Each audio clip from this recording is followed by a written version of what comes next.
Ito ho, ang isa sa mga interesante dito po sa naging desisyon ng Supreme Court na kung saan ay tuluyan na pong pinawi yung pag-asa ng mga kritiko po ni VP Sara Duterte na kung saan pinal na po ang desisyon ng Supreme Court. Ito hong pagdideklara na unconstitutional o labag sa ating saligang batas yung inihanging impeachment laban po kay VP Sara Duterte. So ito ho, mga kababayan, ang nag-iisang maestrado o justice sa Supreme Court na ini-appoint ni Pangulong Marcos Jr. ay hindi rin po sumang-ayon. At sa halip ay siya po ay kumampi dito po sa kay VP Sara Duterte na kung saan ay lumilitaw napaboran po dito po sa naging desisyon ng Supreme Court. At ang ating tinutukoy, mga kababayan, ay ito pong si Associate Justice Raul Villanueva. Siya po ang nag-iisang ini-appoint, itinilaga ni Pangulong Ferdinand Bongbong Marcos Jr. sa Supreme Court. At siya po ay sumang-ayon na ito pong articles of impeachment na naunang inihain kay VP Sara Duterte ay unconstitutional at lumabag sa one-year bar rule. Ayun po. At sa kanyang separate opinion, kasi ho yung mga maestrado po ng Supreme Court, pwede silang may kanya-kanyang sariling opinion, concurring opinion, separate opinion, hinggil sa kanilang naging boto. Ito ho, sabi po ni Justice Villanueva na ang House of Representatives ay umabuso sa kanilang impeachment power at na kung saan ay yung in-archive ho nila, yung merely archiving the complaints sa halip rather than resolving them.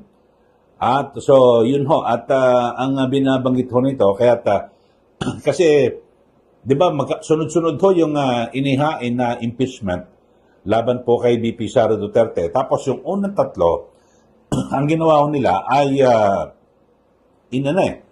kumbaga sana ikinahon itinabi.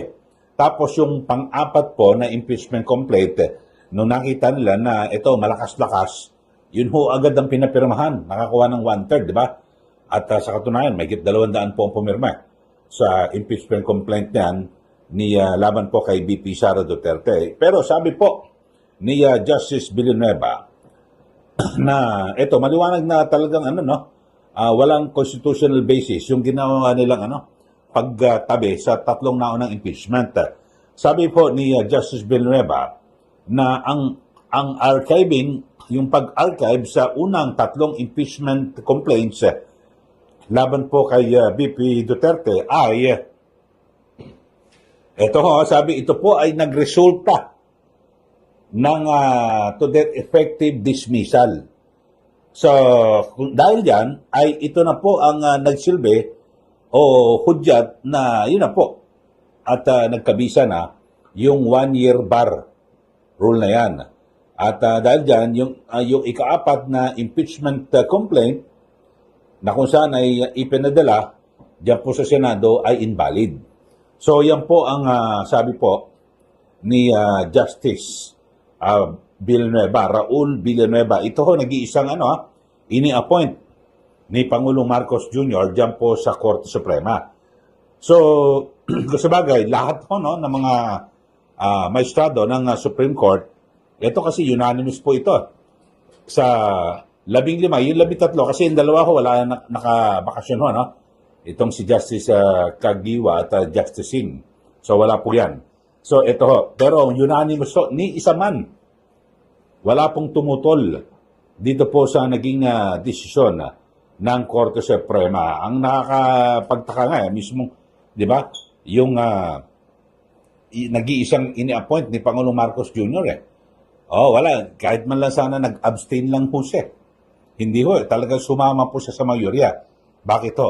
Kasi alam niya na tama ang desisyon ng Korte Suprema. So, yun po ang issue rito nating pinag-usapan. At kasabay ho niyan, ay meron naman pahayag, ito hong si VP Sara Duterte, na ang sabi ho niya, alam nyo, talagang hindi ho siya tatantanan ng mga kritiko po niya at taon-taon talagang hanggang sa matapos yung kanyang termino ay siya po ay pauulanan ng impeachment complaint. Pero kahit na gaano karami ay handa niya po yung harapin. Ito, panoorin ho natin. Ito, direkta pa ho mismo itong interview na ito diyan po sa The Hague, Netherlands na ipinadala po sa akin ng Office of the Vice President. Panoorin natin, ito pong si VP Sara Duterte. How about ma'am, knowing that this dismiss with finality naman yung motion for reconsideration, are you prepared for the seemingly obvious effort of your detractors come after February 6 to file another impeachment complaint against you? Yes. Yung mga lawyers, they've been preparing, or they were hired as early as fourth quarter of 2023, the moment that one of the members of the House of Representatives announced that they will file a case against me. At nakumpirma ko yun sa loob ng opisina noon ng speaker noon.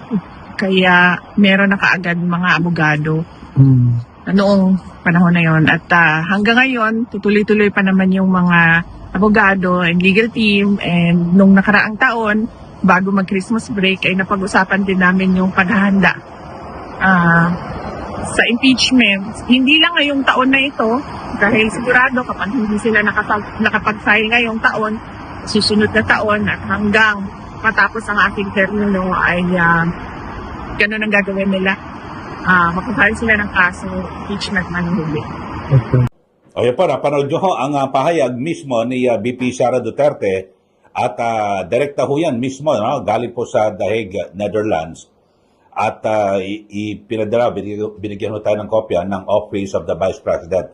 At ang sabi niya ho, mga kababayan, ito eksaktong napanood nyo naman ho, sabi niya, hindi lang ngayong taon na ito. Dahil sigurado, kapag hindi sila nakapag-file ngayong taon, susunod na taon at hanggang matapos ang kanyang termino, sabi ni BP, ay ganoon ang gagawin nila. Magka-file sila ng kaso. Impeachment man o hindi, yun ho. Kaya ang sinasabi ho ni BP Sara Duterte, talagang matagal na sila nakahanda. Kahit na sangkaterba pa ang i-file na impeachment complaint ng kanyang mga kritiko laban po sa kanya, ay ready po sila at maging ang kanyang mga abogado. So, yun po. At yan ho ang naging reaksyon ni BP Sara matapos nga po na lumabas itong pinal na desisyon ng Supreme Court na kung saan ay wala na ho. Sarado na. At talagang sinabing unconstitutional ito pong impeachment complaint na inihain laban sa Vice Presidente. So, ibig sabihin ho mga kababayan, ito, lumilitaw na kahit kailanman ay hindi po na-impeach ito hong si VP Sara Duterte kasi yung pag-impeach noong nakarang taon ay illegal, unconstitutional. So, labag sa ating saligang batas. So, lumilitaw, hindi po siya na-impeach. Bagamat yung ibang mga kritiko, sinasabi hindi na-impeach ang Vice Presidente. Hindi na po. Kasi may decision po sa Supreme Court illegal yung pagkaka-impeach. So, hindi po.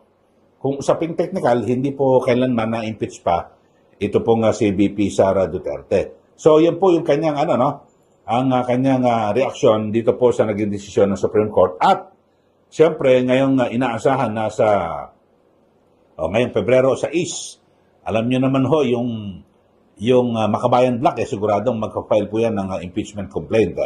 Dahil, kumbaga sa advokasya po nila yan Kumbaga sa disusi na ho yan na basta't ganyan pwede magpa-file ng impeachment yan, laban po kay VP Sara Duterte. Di ba sila, nag-file din po sila ng impeachment dito ho kay Pangulo Marcos Jr.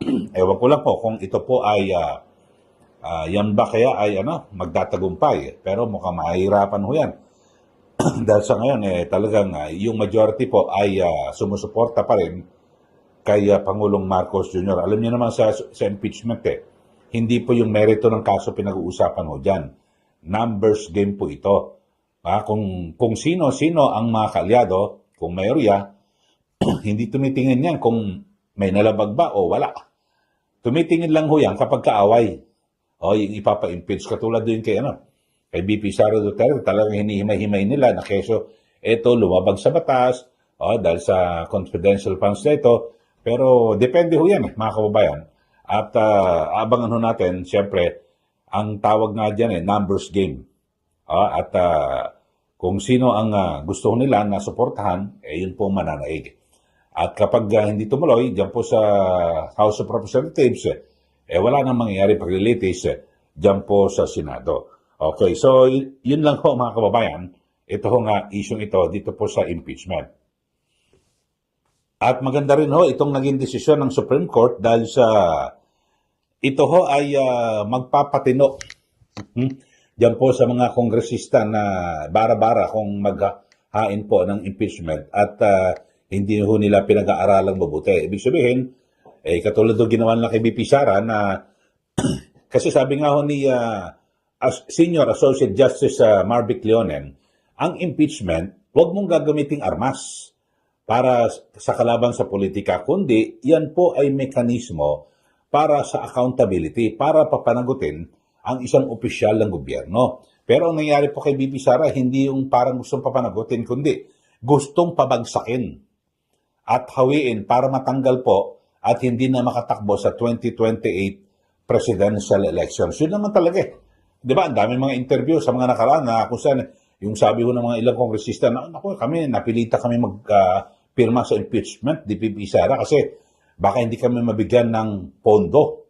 Mag-i-eleksyon yun.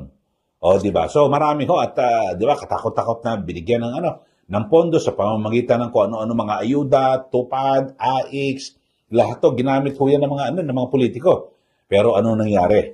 Mga kaubayan, sa kabila ng mga ganyan na nagpakawala sila, namudho sila ng iba't ibang mga tulong sa ating mga botante, sa karamihan ho sa mga pumirma sa impeachment complaint noon kay BP Sara o Latse, talo ho sila. Merong may mga ilan-ilan na lumusot, pero talagang dikit na siguro ninerviso ng uso. Isang ehemplo ho dyan, si Joel Chue. Diyan po sa Maynila, di ba? Tapos, yung isa pang congressman na kaano niya rin, barkada niya rin. Talagang dikit ho, muntik ho sila matalo. Tapos, si Congressman Benny Abante naman, natalo sa eleksyon pero nanalo sa COMELEC. Di ba? So, talagang kumbaga sana dumaan sila sa butas ng karayom. Ano ibig sabihin ho niya mga kababayan? Ayaw po ng tao na kahit na sabihin mong sila'y suhulan mo o bigyan mo ng kung ano-anong mga tulong pinansyal, kung ano-anong mga klaseng ayuda na yan, hindi po. So mananaig yung kagustuhan pa rin ho nila. Yun ho, sana ito po yung magsilbing leksyon sa ating mga politiko. Kaya nga sa huling interview, di ba siguro napanood nyo naman sa nakaraan nating vlog, mismong si Congressman Joel Villanueva at si Senator Win Gatchalian, ang sabi ko nila, ang pag nag-file ng kaso kay BP Sara ng impeachment, maraming mga politiko, nakatuon na po yan sa 2028 elections. So, yung kanila magiging desisyon, depende nako. Pag pumabor tayo dito sa impeachment ni BP Sara, baka naman sa 2028, ubus tayong lahat. Agpas tayong lahat. So, ganon. So, ganyan po mag-isip. Lalo yung mga magugulang ng mga politiko, yung mga talagang miyembro po ng dynastiya. Nako, Diyos ko po, talagang hindi mo magugulangan. Alam mo ho nila, ang lugar ho nila, na kapag delikado. Kasi sa ngayon, wala naman hong kalaban si BP Sara. At talagang malamang siya po ang magiging presidente sa 2028. Kahit na pumapurma po dyan sina DILG Secretary John Vic Rimulya, wala ho yan. Mga ngamote ang mga yan. Di ba? Sina Senator Rizzo Antiveros, ako, Diyos ko po, lahat, wala ho yan. Obama Aquino raw, wala. Palagay ko wala pa sa ngayon. Kasi ang pinagbabasehan po natin, yung mga survey, na napakataas, ang layo-layo po ng agwat, milya-milya. So, pero aabangan ho natin, di ba? At next year, siyempre, may tuturing na panahon na ng election period. Bakit to? October, magka-file na po ng Certificate of Candidacy. Yung mga kandidato, next year ho yan, 2027. So talagang ngayon, preparasyon na po ito. At dito ho, kung may isasalang muli na impeachment complaint laban po kay BP Sara Duterte ngayong Pebrero, diyan na magkakaalaman kung sino ang kakampi. Tingin ko marami na pong babalik, no? At iba naman talagang lipat ng tatawid na ng bakod. Kasi alam niyo naman may mga pasariling interest din yung ilang mga politiko dito po sa ating bansa. Okay, so yan lang po. Magbigay na po kayo ng comment. Ipinag-usapan natin yung nag-iisa na ini-appoint ni Pangulong Marcos Jr. na si Justice Villanueva ay kinampihan pa si VP Sara. At sinang-ayunan na unconstitutional yung impeachment complaint ng House of Representatives. Tapos pangalawang issue natin, ito sabi ni VP Sara, handa siya kahit na isang katerba ho yan na impeachment complaint. Handa siya at inaasahan niya na taon-taon hanggang matapos yung kanyang termino bilang Vice Presidente ay maghahain ng impeachment laban sa kanya. Sige, magbigay na po kayo ng comment dito po sa ating channel. Sa mga bago lang po, mag-subscribe na po kayo